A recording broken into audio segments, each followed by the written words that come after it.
गाड़ी अच्छी चीज है उसी दिन तक जिस दिन तक गाड़ी को मैं चला रहा हूं। देह का महत्व तो बस उस सीमा तक है जिस सीमा तक देह आपको आपकी मंजिल की ओर ले जा रही है।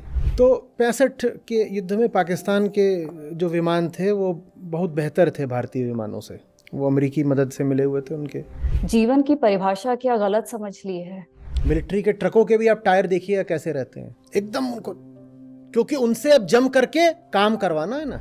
क्यों मैं बात करूं कि मरने के बाद क्या होता है, मुझे क्या पता मरने के बाद, अभी मैं जिंदा हूं, पहले जिंदगी की बात कर ले। ये जो मौत वाला धर्म होता है ना, इसने हमें ही मुर्दा कर दिया। वहाँ सारे समय बात ही यही चल रही होती है, मौत, डेथ, फिर ये फिर वो फिर मेरा उद्देश्य आत्मा है, ठीक है। आत्मा मेरा लक्ष्य, आत्मा मेरा अभिप्राय, आत्मा मेरा प्रेम। अपने लक्ष्य की प्राप्ति के लिए मुझे जो भी कुछ उपलब्ध है वो साधन है बस। तो शरीर क्या है? साधन है। जिस सीमा तक शरीर मेरे प्रेम में सहायक होता है उस सीमा तक शरीर को भी सम्मान भी मिलेगा, ध्यान भी मिलेगा, लेकिन साधन की तरह ही मिलेगा, साध्य की तरह नहीं मिल जाएगा। और जिस दिन वो साधन की जगह साध्य बनने लग गया और मुझे मेरा कर्तव्य बताने लग गया, उस दिन उसको कहूंगा हट परे हट। मैं बताऊंगा ना गाड़ी को कहां जाना है। जिस दिन मैं बैठूं गाड़ी में और गाड़ी मुझे बताने लग जाए कहां जाना है, मैं कहूंगा जरा सा 1 मिनट ब्रेक लगाने दो, नीचे उतरूंगा।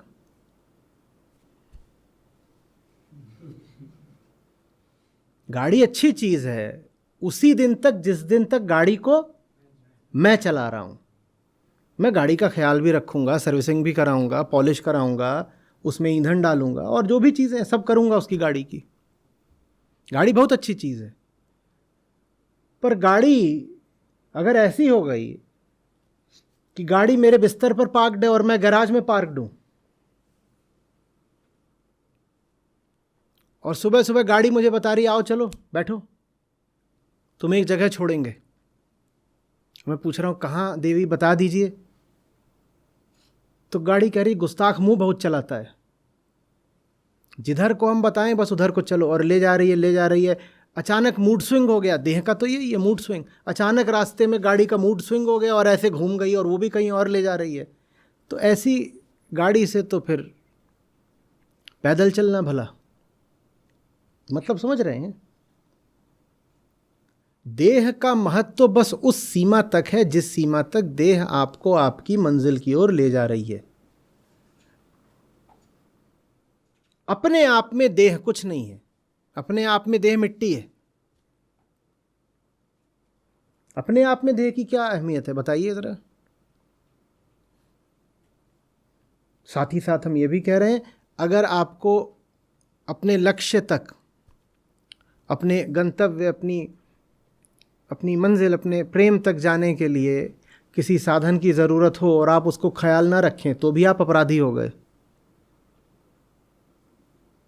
मुझे सुबह सुबह कहीं जाना है और मैंने गाड़ी में न तो हवा देखी, न कूलेंट देखा, न उसमें तेल देखा, कुछ नहीं देखा गाड़ी का, बस मैं कह रहा हूँ मैं तो जाऊँगा।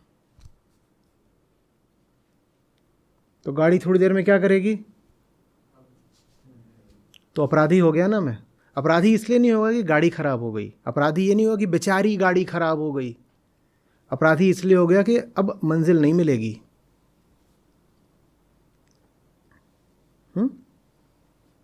तो ये कोई संतुलन की बात नहीं है कि थोड़ा सा देह को देखो और थोड़ा सा अध्यात्म को देखो, ये कोई बैलेंसिंग एक्ट नहीं है। देह को कितना देखना है ये आपका अध्यात्म तय करेगा। गाड़ी पर कितना ध्यान देना है ये गाड़ी की आवश्यकता से तय होगा ना। एक समय ऐसा भी आ सकता है कि मैं गाड़ी की कुर्बानी देने को तैयार हो जाऊं, क्योंकि गाड़ी की कुर्बानी देके ही मंजिल मिल सकती है। मुझे कुछ पाना है और मेरे पास गाड़ी ही है, जो मुझे पाना है उसके लिए मेरे पास पैसे नहीं, तो मैं क्या करूं? गाड़ी बेच दो। अभी रामधारी सिंह दिनकर कर्ण का और ईसा का और सरमद का और मंसूर का और गांधी का, सुकरात का उदाहरण दे रहे थे। इन्होंने क्या किया? इन्होंने गाड़ी बेच दी। बोले और अब कोई तरीका ही नहीं बचा, यही आखिरी चीज बची है, और इसको बेचे बिना जो चीज चाहिए उसका मोल नहीं दे पाएंगे। उन्हें कोई जिद नहीं थी आत्महत्या की, पर करें तो करें क्या? जो चाहिए वो चाहिए ही है, और जो चाहिए वो बिना कीमत दिए मिलता नहीं। और मेरे पास अब एक ही चीज बची है, ये गाड़ी, ये आखिरी चीज बची है, तो क्या करूंगा? गाड़ी बेच दी। गाड़ी बेच दी। इसका ये नहीं मतलब है कि बिना बात की गाड़ी बेचते फिर रहे हो, तो समझने की, विवेक की बात है। गाड़ी जब तक साथ दे दे दे दे बहुत अच्छी बात है, लेकिन अंत में गाड़ी ही कहीं बाधा ना बन जाए। मैंने फिल्म देखी थी, अब कौन सी थी याद नहीं, उसमें नसीरुद्दीन शाह का किरदार था। तो उसके पास ट्रक होता है और लोग होते हैं गलत किस्म के, उन्होंने कहीं छुपी हुई जगह पे बारूद का बड़ा एक ढेर बना रखा होता है, और उस बारूद के ढेर से वो जगह जगह अपना हिंसक काम करना चाहते हैं। तो ऐसे लोगों को तलाशते हुए, उनका पीछा करते हुए ये जो चरित्र है ये उनकी गुप्त जगह तक पहुंच जाता है, जहां आगे उनका वो छुपा हुआ गोदाम है जिसमें बारूद है बहुत सारा। अभी वहाँ पहुँच तो जाता है, पर वो सारे के सारे इस पर टूट पड़ते हैं। इस व्यक्ति के पास फ़ोन वगैरह कुछ नहीं है, ये अकेले ही आ गया था खोजता हुआ। कोई तरीका नहीं है कि ये बाकी दुनिया को सूचित कर दे कि यहाँ पर है, जीपीएस जैसी कोई सुविधा नहीं कि यहाँ पर बारूद का गोदाम है, मैंने आपको बता दिया। सिर्फ यही व्यक्ति है जो जानता है कि सामने बारूद, इसे ये भी पता है कि उस बारूद का तुरंत ही अब इस्तेमाल होने वाला है जगह जगह पे, न जाने कितने लोगों को मारने में। वो ये भी जानता है कि अगर अब उसने 1 मिनट की भी देर की तो ये अकेला आदमी है, ट्रक चला रहा है, ये बाकी सब लोग आके क्या करेंगे? इसको या तो मार देंगे या इस पे चढ़ बैठेंगे, इसका ट्रक छीन लेंगे, ये सब कर ही देंगे। ये अच्छे से जानता है। तो उसके पास फिर एक ही उपाय बचता है। क्या उपाय बचता है? जो ट्रक उसकी यात्रा में इतना सहायक हुआ था कि उसको वहां तक ले आया, वो अंततः उसी ट्रक को लेके जाता है और गोदाम में घुस जाता है। नहीं तो फिर ट्रक का उपयोग क्या हुआ? आप कहो ट्रक बहुत अच्छी चीज थी, वो आपको गोदाम के सामने तक ले आया, तो उससे क्या मिल गया? अब जब यहां तक ले आए हो तो आखिरी कीमत भी चुका ही देते हैं। कोई और तरीका नहीं है ना। तो ये बात थोड़ी सूक्ष्म है, समझिएगा। ना तो हम ये कह रहे हैं कि ट्रक को लात मार दो, ना हम ये कह रहे हैं कि अभी यात्रा शुरू भी नहीं हुई और ट्रक में आग लगा दी। क्यों? क्योंकि वो फिल्म थी, उसमें उसने ट्रक में आखिरकार आग लगा दी थी ना। ना हम ये कह रहे हैं कि खरीद के लाए बारूद ट्रक में डाला और आग लगा दी, देखो उसका ट्रक भी बारूद से चला था, हमने भी चला दिया। अरे भाई, पूरा इस्तेमाल करना है इस गाड़ी का। लेकिन एक वो बिंदु जरूर आता है जब जीवन आपसे यक्ष प्रश्न करता है,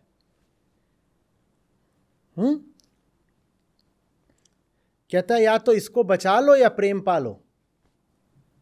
उस समय पर जानने वालों ने हमसे कहा है गलत फैसला मत कर देना। ये बचाने की चीज नहीं है। वो ट्रक को बचा भी लेता तो क्या हो जाता? ट्रक तो वो सब छीन ही लेते। वो अपनी जान भी बचा लेता तो क्या होता? उसे छोड़ने वाले थे क्या? वो जाके उस बारूद में नहीं घुसता तो भी क्या होता? पकड़ के क्या करते? उसको छोड़ देते, वो मार ही देते। उसने कहा अब तो ट्रक भी उड़ेगा और मैं भी उड़ूंगा, जब मुझको और ट्रक दोनों को उड़ना ही है तो जैसे उड़ना चाहिए वैसे ही उड़ा देते। वो लेके गया, सीधे घुस ही गया अंदर। मेरे ख्याल से 65 के युद्ध से है।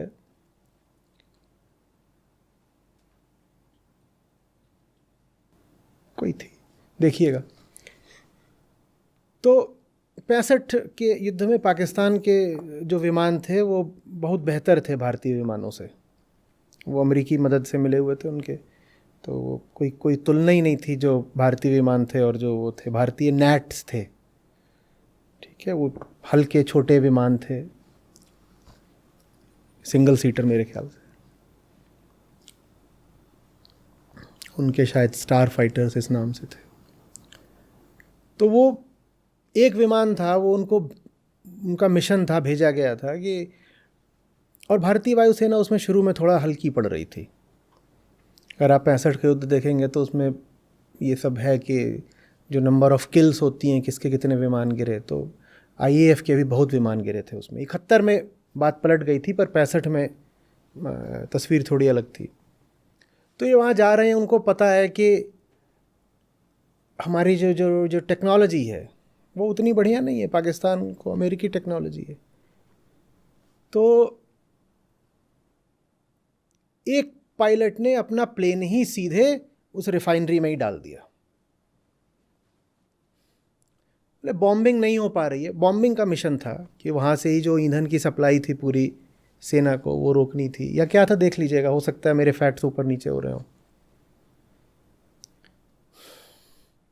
तो मिशन तो ये था कि उसको उड़ा दो। बोले कैसे उड़ा दें, वो पाकिस्तानियों को ही पता था, तो उन्होंने अपनी एयर डिफेंस एकदम टाइट कर रखी थी, और उस क्षेत्र में एयर सुपीरियोरिटी, उनके अपने फाइटर्स वहाँ। बोले अब समय ही नहीं है, इनसे कौन लड़ेगा, क्या करेगा। उसने ले जाके अपना सीधे उसी में डाल दिया। लो, यही तरीका है।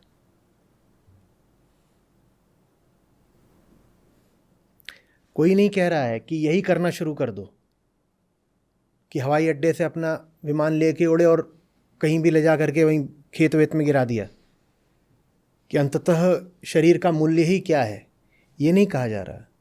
पर कहा जा रहा है कि एक ऐसा आखिरी इम्तिहान आता है, आखिरी कहा जा रहा है, ये नहीं कहा रहा कि रोज़ यही करो, कि शरीर को जहाँ मिला वहीं जाके डाल दिया और कहा देखा हमें कौन सा देह भाव है, जाके किसी भी गटर में गिर जाते हैं। तो ये समझ रहे हैं बात को। उससे पहले क्या करा जाता है, उससे पहले तो खूब चमका के रखा जाता है ना गाड़ी को। तो गाड़ी को चमकाइए, चमकाइए, खूब चमकाइए, खूब चमकाइए। काहे के लिए? इस्तेमाल करने के लिए। इस्तेमाल करना है ना सही काम में, इसलिए चमका रहे हैं। खूब ख्याल रख रहे हैं शरीर का, किस लिए? क्योंकि इससे रगड़ कर मेहनत करवानी है भाई। शरीर तो तगड़ा होना ही चाहिए, नहीं तो मेहनत कैसे करेगा? खूब मेहनत करनी है।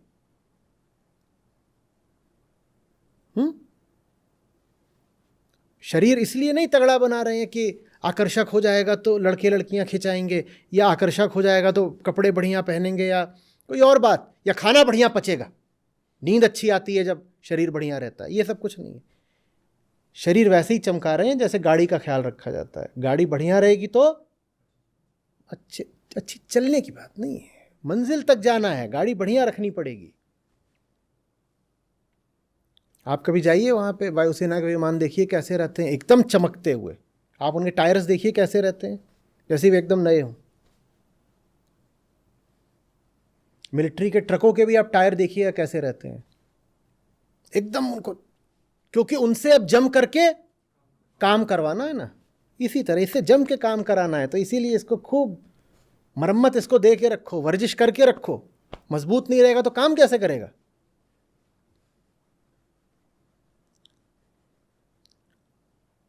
नमस्ते सर। जी।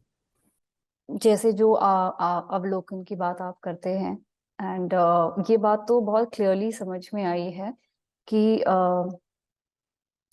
झूठ है। मीन लास्ट सत्र में भी आपने बताया था फर्स्ट क्वेश्चन के आंसर में कि बहुत उदाहरण दिए थे कि कैसे इन सबको झूठ जाना जाए, और वो साफ नजर आता है। पर सर बात यहाँ फंसती है मेरे लिए कि हम जीव हैं, तो हमें लगता है कि जो जीवन है उससे ज्यादा महत्वपूर्ण कुछ नहीं है। जीवित रहना, जीवित होना, और जीवन को अगर ट्रांसलेट करें तो फिलहाल it seems like body and mind is जीवन, और वो हमें प्रकृति से ही मिल रहा है। तो सर, जो ये परायापन देखने वाली बात होती है, ये इसका तो जैसे एक ग्लिम्स भी आज तक मुझे दिखा नहीं है। परायापन तो दिख ही नहीं पाता है। एंड अल्टीमेटली अगर परायापन नहीं देख पा रहे हैं तो फिर मीनिंग अवलोकन is not resulting into something. तो यहाँ पे बात फंस रही है सर। मतलब मुक्ति या सुंदर जीवन भी जीवन के बाद ही प्रतीत होता है, तो जीवन की परिभाषा क्या गलत समझ ली है? देह होने से देह नहीं हो जाती, देह के साथ जुड़ने से देह होती है आपके लिए। देह के साथ जुड़ने से, जब देह से ही जुड़े रहो, देह के ही आदेश लेते रहो, तब देह होती है। देह आपके पीछे चल रही है, आपके आदेश ले रही है, तो उसको देह भाव नहीं कहते।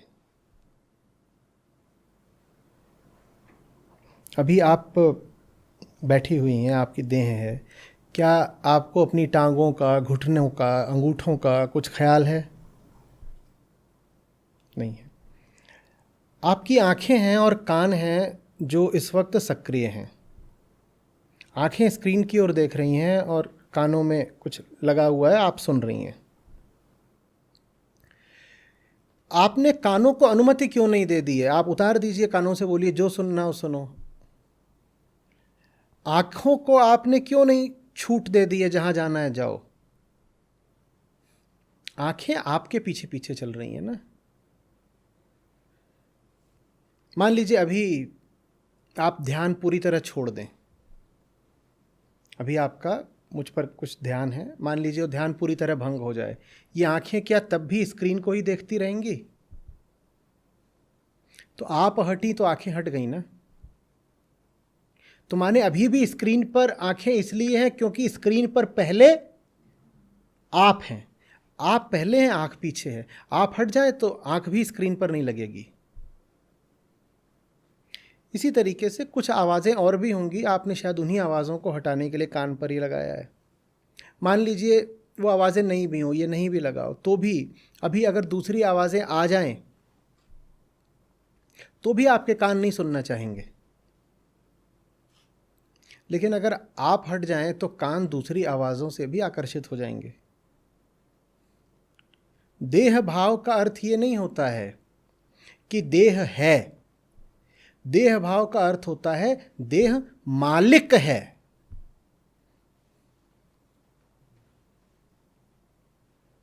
देह के होने भर से देह भाव नहीं आ जाता।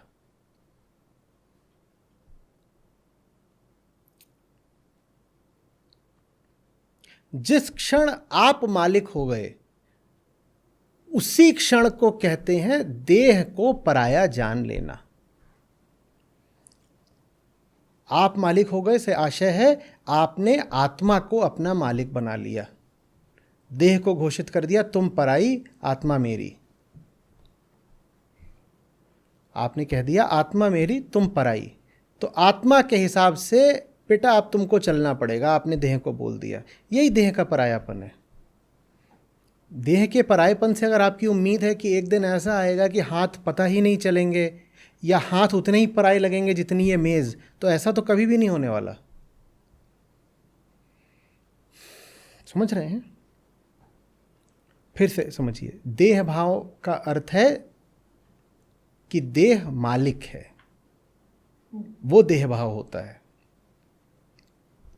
देह अगर मालिक नहीं है तो देह से मुक्त हैं आप। जीवन मुक्ति का ये अर्थ थोड़ी होता है कि अब जीवन ही नहीं रहा। जीवन मुक्ति का क्या ये अर्थ है अब जीवन ही नहीं रहा, मर गए?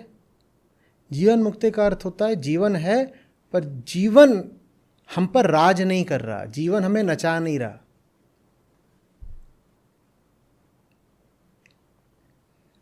एक वो पोस्टर आप लोग लेकर, खेल तो चलता ही रहेगा, सवाल ये है कि तुम जीवन से खेल रहे हो या जीवन तुमसे खेल रहा है। उसको ऐसे ही पढ़ लीजिए कि सवाल ये है कि तुम जीवन के मालिक हो या जीवन तुम्हारा मालिक है। जब आप जीवन के मालिक हो गए तो वो जीवन मुक्ति है। जीवन समाप्त नहीं हो गया है, लेकिन जीवन अब आप पर चढ़ा नहीं बैठा, इसी को जीवन मुक्ति बोलते हैं।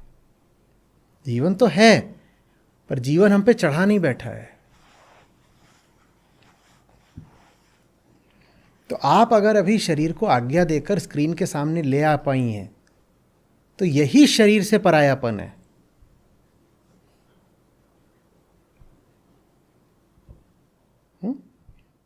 आप माने चेतना, चेतना ने जाना और शरीर ने अनुकरण किया, यही शरीर से परायापन है। और शरीर के आदेशों की चेतना अनुयायी हो गई, ये शरीर धर्म है या देह धर्म है या देह भाव है।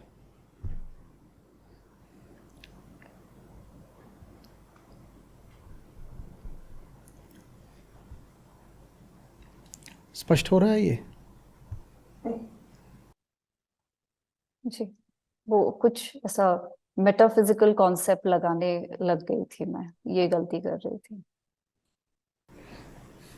मुक्ति बहुत, देखिए पूरे अध्यात्म से ना मेटाफिजिक्स एकदम हटा देनी चाहिए। सारी गड़बड़ इस मेटाफिजिक्स ने ही करी है। इसके कारण जो फिजिक्स है हम उसको भूल गए हैं।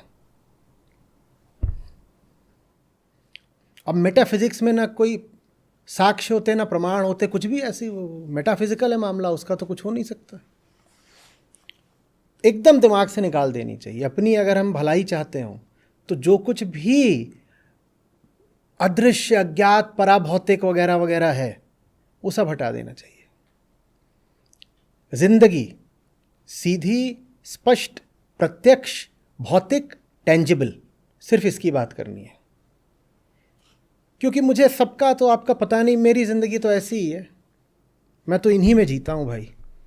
और मेरा जो पूरा सरोकार है वो किसी स्वर्ग नरक से नहीं है और न ही किन्हीं इधर उधर घूमती दिव्यात्माओं से है। मेरा सारा सरोकार तो आप लोग जो हाड़ मास के जीव हैं आपसे है। आपकी भलाई के लिए काम कर रहा हूँ। मैं भी हाड़ मास का, आप भी हाड़ मास की, तो यहाँ मेटाफिजिकल कौन है भाई? ये बैठा इधर, ये भी कौन है? फिजिकल। और वो जो उधर स्क्रीन में बैठी हैं वो भी कौन है? फिजिकल। तो ये मेटाफिजिकल कौन घूम रहा है यहाँ पर? और इस मेटाफिजिकल ने धर्म की बड़ी दुर्दशा करी है। ये मेटाफिजिकल मां नहीं होता है इधर उधर उड़ती जीवात्मा। ये मेटाफिजिकल ही होता है कि ये होगा, फिर पुनर्जन्म होगा, फिर वहाँ पे हूरें घूम रही हैं, ये सब यही मेटाफिजिक्स है। और क्या है ये? लेना एक न देना दो, बेकार का ख्याली पुलाव, कल्पना की कसरत, कुछ नहीं। हम एक बात बताइए, यहाँ सारी बातचीत इसलिए कर रहे हैं कि उधर किसी और मेटाफिजिकल वर्ल्ड में कहीं कोई गड़बड़ चल रही है। ये सारी बातचीत हम कर रहे हैं क्योंकि हमारा ये फिज़िकल वर्ल्ड, हमारे फिज़िकल सरोकार, इसमें कुछ ऊंच नीच है ना। तो धर्म का या अध्यात्म का मतलब ही होना चाहिए, हम जो हाड़ मास के पुतले हैं, हमारी भलाई से। बाकी इधर उधर की बातें सब बेकार की, एकदम बंद करें। और धर्म कौन सा कितना सफल है, या आप सचमुच धार्मिक हैं कि नहीं, ये भी बस इसी बात से जांचा जाना चाहिए कि आपका जो आज भौतिक, मटीरियल, टेंजिबल जीवन है उसमें कितना आनंद है और संतोष है और प्रेम है। और नहीं कोई तरीका है। आपने पुण्य कितने किलो इकट्ठा कर लिया, मुझे क्या पता है कितना इकट्ठा कर लिया, क्या होगा क्या होगा। धर्म का उद्देश्य ये नहीं है कि उधर कहीं दूर किसी पारलौकिक जगत में कोई ईश्वर बैठा है और हमें उसको प्रसन्न करना है और बार बार हम उसकी तारीफ़ें कर रहे हैं, वाह तुम सा तो कोई है ही नहीं, क्या बात है क्या बात है। भाई मुझे कोई लेना देना नहीं, मैं अभी ज़िंदा हूँ और मैं अभी तकलीफ़ में हूँ, जो मेरी अभी तकलीफ़ हटा दे वही मेरे लिए धर्म है। ये ठीक है कि इसमें कोई आपत्ति, क्यों मैं बात करूं कि मरने के बाद क्या होता है, मुझे क्या पता मरने के बाद का, मुझे लेना देना भी नहीं होता होगा कुछ। अभी मैं ज़िंदा हूं, पहले ज़िंदगी की बात कर ले। ये जो मौत वाला धर्म होता है ना, इसने हमें ही मुर्दा कर दिया। वहाँ सारे समय बात ही यही चल रही होती है, मौत, डेथ, फिर ये फिर वो फिर और वो बहुत सस्ती बात होती है, क्योंकि कोई आकर के उसको फॉल्सिफाई तो कर ही नहीं सकता ना। मर करके कौन वापस आएगा बताने की, ये जो बाबा जी इन्होंने पूरा झूठ बोला था, इन्होंने पूरी किताब लिख दी कि मौत के बाद क्या होता है, वैसा कुछ हुआ नहीं, मैं आ रहा हूँ, लौट के आया हूँ बताने के लिए। ऐसा होगा कभी? तो सबसे जो सुरक्षित सेफ तरीका है बकर मचाने का, वो यही है कि मौत के बाद क्या है वो सब लिख डालो और कुछ भी बोल दो। कौन आएगा, कैसे प्रमाणित करोगे कि वो सब गलत है? कोई है तरीका? होगा भी तरीका तो हमें उससे कोई लेना देना नहीं है, क्योंकि मेरे सर में दर्द अभी हो रहा है, अभी जिंदा हूं, मेरी जिंदगी का इलाज कर दो, मौत वगैरह जब की बात तब देखी जाएगी। ये धर्म है। मौत और स्वर्ग और अगला जन्म और पिछला जन्म ये नहीं धर्म है। जिंदा लोगों की जिंदगी आज बेहतर करने का नाम धर्म है। किसी ईश्वर को खुश करने का नाम धर्म नहीं है। स्वयं आनंद में जाने का नाम धर्म है।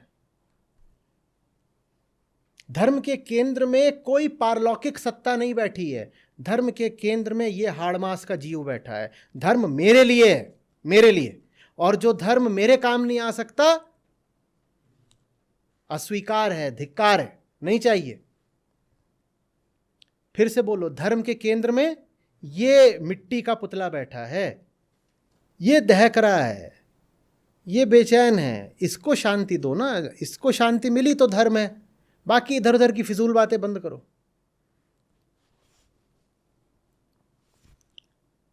लोग सवाल पूछेंगे, कहेंगे ये तो मटेरियलिज्म हो गया। देखिए साहब, ये मटेरियलिज्म नहीं हुआ। मटेरियलिज्म तब हुआ जब आप कहें कि इसको शांति मिल जाएगी मटेरियल के ही भोग से, वो होता है भोगवाद या पदार्थवाद। मटेरियलिज्म ये नहीं होता कि मैं इस हाड़ मास के पुतले की बेहतरी की बात करूं, वो नहीं हुआ। मैं कह दूं कि इसकी बेहतरी हो जाएगी मटेरियल से, वो हुआ मटेरियलिज्म। तो धर्म कहता है समस्या इसको है, लेकिन इसका समाधान इसमें नहीं है, इसका समाधान समझने में है। इस मिट्टी के पुतले को जो तकलीफें हैं उनका समाधान और मिट्टी चबा लेने में नहीं है। अगर मैं ये कह दूं कि मिट्टी का पुतला है और इसकी तकलीफों का इलाज हो जाएगा और मिट्टी खा खा के, वो हुआ मटेरियलिज्म। धर्म कहता है तकलीफ तो मिट्टी के पुतले को है, लेकिन तकलीफ दूर नहीं होगी मिट्टी से, वो असली धर्म है। किससे दूर होगी? ईश्वर से दूर होगी? ना ना ना ना ना ना, मिट्टी को ही समझने से। यही मिट्टी है, यही अवसर है, इसके अलावा और कुछ नहीं है, बाकी सब बेकार की कल्पनाएं। तकलीफ इस मिट्टी को है, और इस मिट्टी के अलावा और इस मिट्टी के अलावा कहीं कुछ नहीं है जानने देखने समझने को। इसी को देखूंगा समझूंगा, वही बोध का अवसर है, और इसको जानना समझना यही समाधि है, उसी में मुक्ति है। ये धर्म होता है, बाकी सब कुछ नहीं।